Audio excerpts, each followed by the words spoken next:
Tonight, several developing stories as we come on the air. President Trump in the UK, his state visit, the royal reception with the Queen, tea with Prince Charles. Would they see eye to eye on climate change? Prince Harry was there today, but not Duchess Meghan. And the president and those headlines about what he said involving Meghan. The audio tonight from that interview. And this evening, bracing for protests, the president not shying away from the political turmoil rocking the UK. Back here at home tonight, the workplace massacre in Virginia Beach. What we've now learned about the alleged gunman who killed so many of his co-workers, what he did just hours beforehand. The major developments in the search for that missing mother, last seen dropping off her children at school. Tonight, her estranged husband and his girlfriend arrested and in court. The cruise ship collision, new pictures tonight as it slams into port. ABC News inside Iran tonight as tensions escalate. Our Martha Raddatz on the streets of Tehran. And the first look tonight on the USS aircraft carrier sent to the region. The daughter badly injured in a shark attack, her father and how he saved her, punching the shark. Two separate cases tonight, the American couple who went to the hospital in Fiji, both of them dying. And the separate case, the couple found in a hotel room in the Dominican Republic, the medical condition they both died from. And return to Normandy, the American heroes from every corner of this country.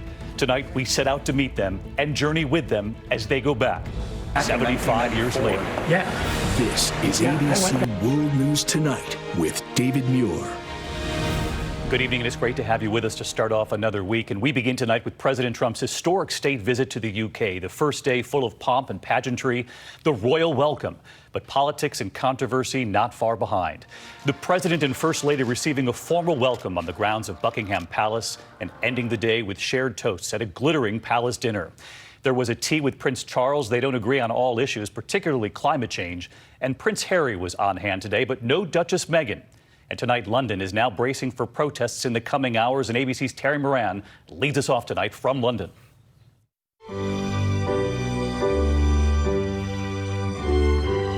A resplendent moment at Buckingham Palace this evening. President Trump, in white tie and waistcoat, enters a banquet held in his honor, hosted by Queen Elizabeth herself, with the First Lady escorted by Prince Charles, and Ivanka Trump joining several other family members amid a glittering gathering of notables. Mr. President. And then Her Majesty paying tribute to this enduring alliance and raising her glass. Ladies and gentlemen, I invite you all to rise and drink a toast to President and Mrs. Trump. President Trump seemed almost awed by it all as he paid tribute to the Queen. She has embodied the spirit of dignity, duty, and patriotism that beats proudly in every British heart. The president got the royal treatment all day, from Marine One touching down in the garden of the palace and Prince Charles greeting the Trumps, escorting them to the Queen on the steps, to the inspection of the honor guard, the president chatting with some of the soldiers. After a private lunch, a tour of the royal gallery, Prince Harry there too. A solemn wreath laying at the grave of the unknown warrior in Westminster Abbey, to afternoon tea with Prince Charles and Camilla, the Duchess of Cornwall. What's not known, did the prince push the president on climate change, something he's passionate about? But, of course, Trump has stoked controversy here, weighing in on Brexit and on who should succeed outgoing Prime Minister Theresa May, fighting on Twitter with London's mayor. And those words about Meghan Markle, the American-born Duchess of Sussex, wife of Prince Harry. Last week, the president firing back when told by a reporter that Markle had been critical of him back in 2016. I didn't know that she was nasty. The White House insists he was describing Meghan's comments, not personally insulting her. The Duchess, on maternity leave, did not attend today's events. But all that seemed far away this evening, where the real estate developer from Queens basked in the honor bestowed on him by the Queen.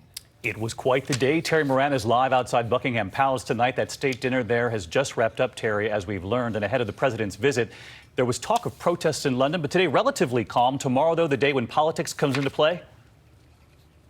That's right, David. The president will meet with the prime minister. Larger protests are expected, including some protests in support of the president. He has supporters here, Britishers wearing MAGA hats.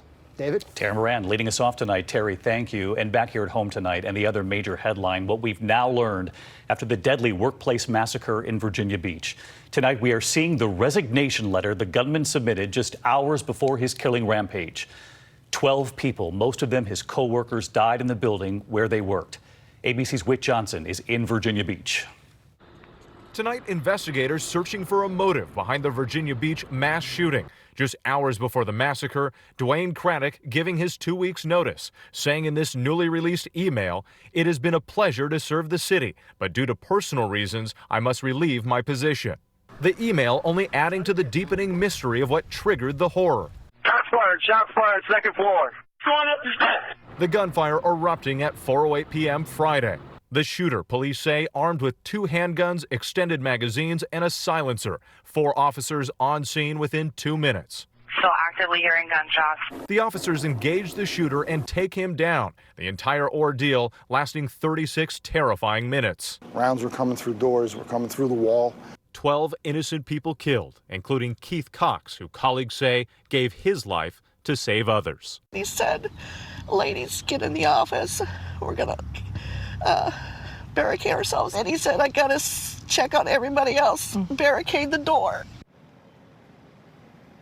David, local police tell me they're still working with federal officials to get more information about how the gunman obtained that silencer, which requires extensive paperwork and law enforcement approval. David? Whit Johnson with us again tonight. Whit, thank you. There are also grim new details tonight in the case of a missing mother of 5 from Connecticut. She was last seen dropping her children off at school. Her estranged husband and his girlfriend have now been arrested. They were in court today, and what prosecutors tonight are now saying. ABC's Eva Pilgrim is in Connecticut.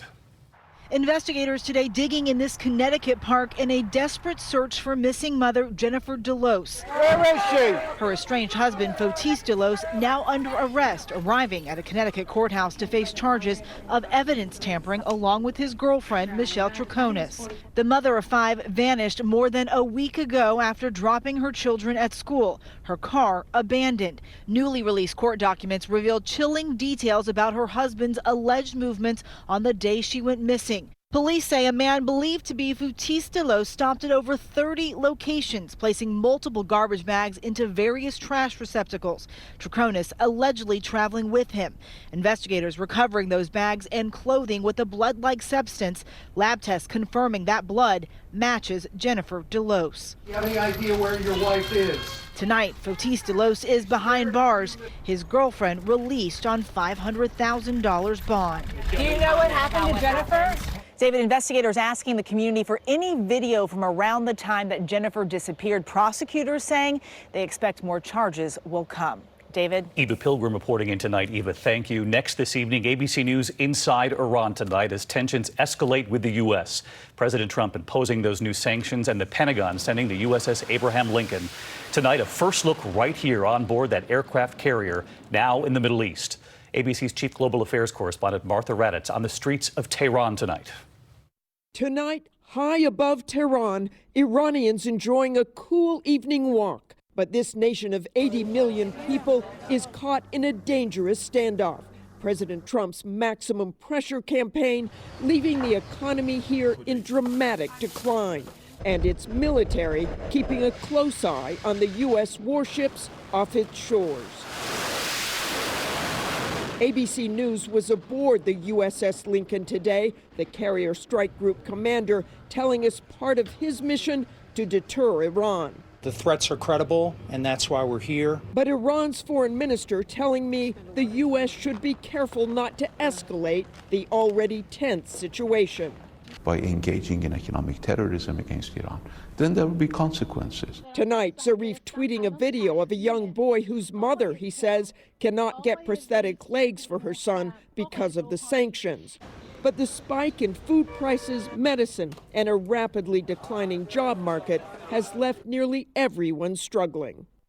And Martha Raddatz reporting in from Iran tonight. And Martha, you and I have been to Tehran, both of us reporting on the impact of sanctions before leading up to the Iran nuclear deal.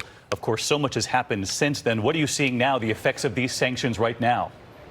Well, right now, David, it's very much the same as when you and I were here before the nuclear deal was signed and sanctions lifted. You walk in the markets and meat is nearly 60% higher, vegetables nearly 50% higher, and there is a very real fear about what happens next, David. Martha Raddatz reporting in from Tehran tonight. Martha, thank you. And back here at home tonight in our series, Return to Normandy. This week, we mark the 75th anniversary of D-Day, the day that changed the course of World War II. We have traveled this country in the weeks leading up to the anniversary to meet many of the World War II veterans who are going back. They are our fathers, our grandfathers, and true to form, they are modest about what they did. You're about to hear their descriptions of that day. They remember it like it was yesterday, and they hope their country will remember too.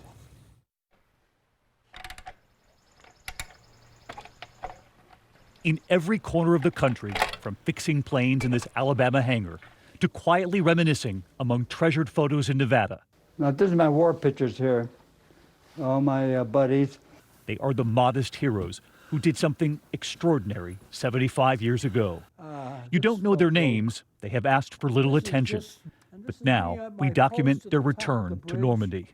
World War II veterans who were there on D-Day and who are now going back. Harold Phil McMurrin. My name is Jack Brown Claiborne, and I was Seaman First Class in the Navy. My name is Zenophiel Zakari.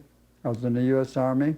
My name's Harold Himmelsbach. I was actually drafted into the Army when I was 18. And we have set out to meet them, to travel with them as they journey back. Harold. How are you? It's an honor. Harold Himmelsbach, raised in Yakima, Washington. He is 93, about to turn 94. You're almost ready to make this trip back. How significant is this? Very. It was the most dramatic time in my life, and I remember best and saw things that very few people would ever see, and I saw it all. Harold remembers everything. The morning of June 6th, 1944. That moment when those mines began to explode. That was the moment you knew. Right. You better believe it. It was dramatic. It just blows up in your face. I was saved, other guys died with him feeding me. They had all been training for D-Day. Did you know what you were training for? Yes. Everybody knew what we were doing. We were going to go and defeat the Germans. So you all knew what you were going to do? Oh, yes. You just didn't know when? That's right. That's right. They woke up Harold and his brothers on that ship at 3 a.m., told them to eat and to get their gear. And all of a sudden, I'm out on the deck when the first explosions took place. So I had no gear on or anything else. I was just, didn't even have my helmet on. And all of a sudden, this explosion took place right next to us. And it just, of course, was a shock, obviously. And it just, all of a sudden, water came up over my head and washed over the top of us and everything. I was knocked around and down. It was a tremendous jolt because it was actually tearing parts of the ship open. That was just the first explosion. Right. And as you're standing there getting your bearings, right, a second explosion. Right. The second was more violent. That was a powerful explosion, the second one. And that's why it did so much damage. This was the moment brave sons became men.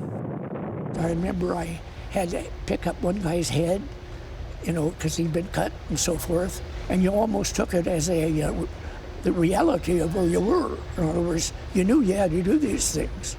That reality at 18 years old. A reality he shares with veterans all over this country. Harold McMurrin, Newmarket, Alabama. People say, how did you get off that boat and go in on the beach? There was a job had to be done. Somebody had to do it. We did it. Onofrio Zakari, Las Vegas, Nevada. Man, I was scared. I didn't realize what war was until that day. It was awful. At 96, he remembers D-Day, even the smell. To this day, I have flashbacks. I smell diesel oil. Right away, I think of D-Day. Can't help it. I just can't help it. Jack Claiborne, Dyersburg, Tennessee. He was a gunner on that day. Seeing all of these boys that was killed and just laying there on the beach, and it was just tough for a little old kid to handle. And we were all young. Vincent Unger, Orlando, Florida, in the Navy. We were the first on that beach on Utah. Terrible sound from the cannons and the bomb dropping, everything all around us. It was a fire.